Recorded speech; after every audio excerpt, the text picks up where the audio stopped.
Hi everyone, welcome to the fifth part of Create Book OCs with me, where we work on character reference sheets based on my, as of now, unreleased books descriptions, so I could then draw artwork for said book and create more animations for this channel in the near future.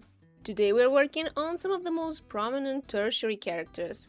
They are present in specific scenes slash chapters of the story, but still play an important role in them regardless. Most of the time we see those characters at least a couple of times and sometimes even learn a lesson from them. Now let's take a look at the first person on our list. Merle is one of Afira's assistants. She was hired as part of one of the inclusive programs and does her job the best she can, though her unfocused and clumsy nature often gets the better of her. Merle grew up in an ordinary family on a little farm. She was born with myelomeningocele and went through a surgery to reduce any potential damage shortly after birth. After further treatment, which put her family in debt, she eventually managed to walk. As such, Merle went to school late. Though the girl had no particular achievements in anything but keeping up with the latest trends, she still tried her best. She was grateful to her Carionian spinal apparatus, which allowed her to look and do things just like everyone else, and so she became very fanatic about anything Carionian. The success of Merle's attempts at choosing what made her look cooler and more Carionian-like instead of what could have actually suited her was debatable, but she still carried on. As Merle mostly kept surface-level awareness of the topics she came across, on top of her concentration issues, she had a hard time deciding what she wanted to do in life. Eventually, she was suggested to try applying to one of the recruiting agencies and eventually found a job as a secretary. After years of working on herself, she discovered an inclusive program that would allow her to get an assistant position in politics. This resulted in better salary and the prospects of interacting with a lot of Carionians and occasionally going to Carion on duty. Merle is the first in this video mainly because she appears in the very first chapter. Her main role in the whole story is to be this connection between the President Afira and the other characters, since it is reasonably unlikely that someone as busy as Afira would run around the country doing every single errand she has to do all by herself. The way Merle looks is purposefully somewhat silly. She is the type of person who adores people who know how to dress and tries to do the same too, but because Merle doesn't actually take time to understand how people do things, a lot of her outfits don't look quite right. Her main pose is the outfit she wears in the first and second chapters. The description in the first chapter says, "Soon the red car landed, the passenger door opened, and a pair of red shoes came into view. A woman whose blonde hair with a pink fringe was tied in a whimsical cocoon bun emerged from the car. She was clad in a red jacket, a dark green blouse, and tight green trousers." The other three outfits were mostly improvised based on where else Merle appears later into the story. When it comes to outfit designs, I usually restrict myself to a specific style and/or color palette that this character is likely to choose. For example, Jaeger has a lot of brown and orange tones. Tim and Ella both have blue and white, while Merle doesn't actually have it. I do associate her with her hair color, this mix of pink bangs and blonde hair, but apart from that, no. She's the kind of person who would wear whatever, depending on the season, the place where she's going, and probably most importantly, her mood. She's very chaotic and forgetful, so having such a chaotic, disorganized wardrobe only makes sense here, in my opinion. As for her height, Merle is 165 centimeters due to her high heels and 159 centimeters without them.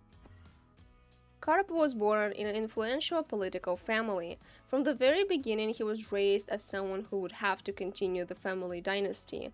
Karp himself was never openly against that. He didn't know there could be another way, and by the time he had realized this, back when he was still going to high school, he was too deeply involved in the family matters to have a clean break. He just wouldn't be able to provide his pragmatic and responsible side with enough reasonable justifications for any drastic changes that, on top of everything, would be surely followed by his family's disappointment. Despite any doubts Karp might have had throughout his studies of politics, he was extremely active and initiative. People around him were always skeptical when it came to political matters given his age alone, but he kept going and eventually even managed to pull off a successful presidential campaign, which led to him becoming the Korean Union's president. The idea of bringing Neon in as the second president came to him a little later. Karp felt quite dissociated from other people, including his own co-workers and the employees of other facilities. He realized that and thought something should be done about it. Otherwise, his efforts towards shaping a better future for the Karyanian Union could have been pointless. There is so much one person can do after all. Karp had encountered Neon multiple times before and saw him display qualities that he found fitting for what he had in mind. The idea of the second but science-focused president was, in his opinion, an ideal way to keep balance within their union system. Deep down, Karp debated whether doing something so extraordinary was because his rebellious side had finally started showing through, or if his personal feelings towards Neon might have been his main motivation. Karp is a character visually similar to Tim. They are not relatives, but it is still the case. Mostly so that Neon liking Tim actually makes sense at one point in the story before they get to know each other.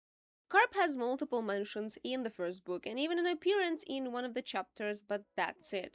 He dies early on and it's a tragedy, but we still get to know him pretty well through character interactions and chapters from the past. The chapter he does appear in has Karp's short description, which says, "A slender figure in a refined, dark gray suit with slicked back black hair steps onto the balcony, and then the noise of the audience swells.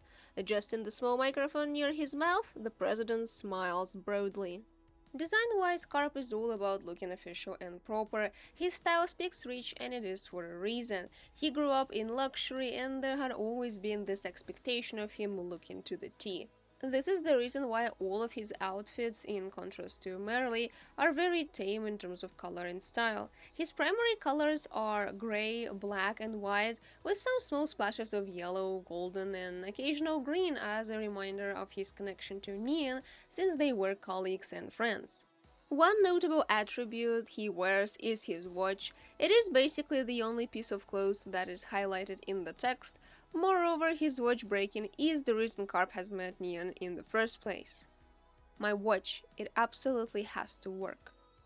All of this is why I obviously forgot about it until writing the script. Well, at least I did remember about it after all. As for Karp's additional outfits, the smaller one to the left is his younger version. It doesn't appear in the main books, but it is planned to appear in one of the additional stories, which is why I figured it would be nice to have it. The smaller pose in the middle is another Karp suit, a lighter version of his regular one. The right smaller pose is Karp's less official version, most likely him sitting at home thinking about something. Basically, every single one of Karp's outfits has at least one yellow/golden detail. This is the color of his family, a bright golden-like accent that makes every set of clothes sparkle. Apart from it, we occasionally see light green that is supposed to remind us of Neon, as he has played a crucial role in Karp's life. I've kinda mentioned that above already. As for Karp's height, that's one more thing he has in common with Tim. Karp is 192 centimeters without his shoes and about 195 with the shoes he is wearing in his main pose. Semyon is an experienced programmer who has worked in multiple well-known scientific facilities, including Cube. He is a proud father and a responsible worker who, unfortunately, had a hard time finding his success. Semyon wasn't particularly popular at school and didn't have his own friends group, but he was on good terms with most of the class. This kind of neutral relationship was especially convenient when it came to his class monitor's assistant duties. He frequently consulted everyone on studying and class organization matters and was repeatedly approached to resolve misunderstandings among students. Years of being second to others started bothering him. Never first place, never with the girl he liked, never on top of the class. Even after graduation, he had to settle on a university that was good but far from being the best. This resulted in Semyon growing more and more angry with the world. He assured himself that it just wasn't the right time yet and his dedication would pay off eventually. Semyon ended up marrying a pretty woman. She wasn't particularly remarkable in anything, but she did show herself to be a supportive, kind, and hardworking person. She was the reason they ended up moving to Hualia Island number 2 in the Tarian Union sometime after Semyon stopped working at Cube. There was far less competition for Semyon and a lot more support for his wife, who had some relatives living there who could help her, considering their son's unusual condition. Besides, the climate at their new place was warmer and they could travel to the sea nearly every week. Unlike the previous two characters, Semyon is mostly negative when it comes to his role in the story. It's a little complicated. I wouldn't say he's necessarily a bad person, but as you could see from his description, he is prone to jealousy and might get very defensive about things. Drawing him was definitely an interesting experience. If you've seen my other videos from this series, you might know that I do have both white people and people of color, but I haven't had any characters with such a dark skin tone up until this point. It didn't change that much, all things considered, but I made sure to make his hair wavy, and unlike my other male characters, he actually has a lip line. I didn't want to go for actual full-blown lips, because then he would look too much like a girl in my style, but I also didn't want to leave them completely untouched, so yeah, that's a small thing, I know, but small things are the ones that have the most impact, right? Right?